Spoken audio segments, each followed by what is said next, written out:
বিসমিল্লাহির রহমানির রহিম। আপুরা, শুরু করছি আমার আলুর ভর্তার রেসিপি। প্রথমে শুকনা মরিচ ভেজে নিয়েছি, পেঁয়াজ কেটে নিয়েছি। এখন লবণ দিয়ে, পেঁয়াজ দিয়ে, মরিচ দিয়ে মাখাইয়া আলুর ভর্তা বানাবো। যতক্ষণ না পর্যন্ত কালার আসে ততক্ষণ পর্যন্ত মরিচটা ভেঙে নেবেন এভাবে।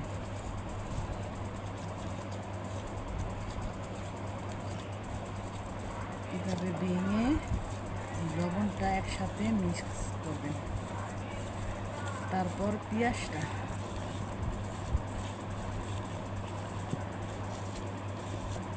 এইভাবে মিক্স করে একসাথে মেখে, যাতে পেঁয়াজটা গায়ে মরিচটা লেগে যায়।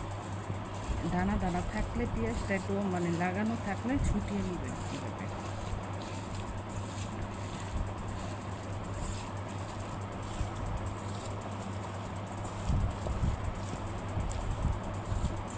তো আমার পেঁয়াজটা মাখানো হয়ে গেছে। এখন আলু দেব। আমি 6টা আলু সিদ্ধ করেছি, বড় সাইজের।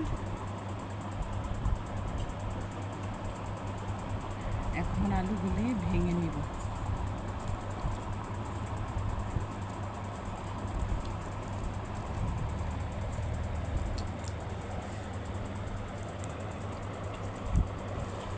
এখন আলুগুলো মিক্স করব। পেঁয়াজের পরিমাণটা আপনি একটু বেশি নেবেন, তাহলে আলুর ভর্তাটা খেতে খুবই ভালো লাগে।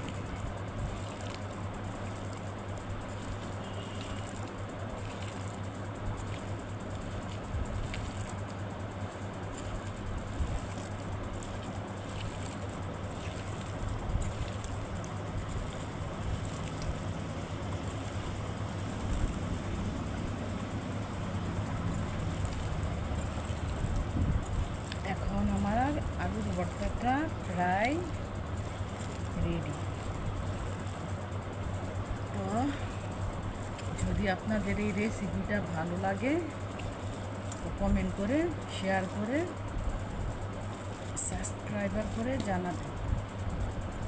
আসসালামু আলাইকুম, খুদা হাফেজ।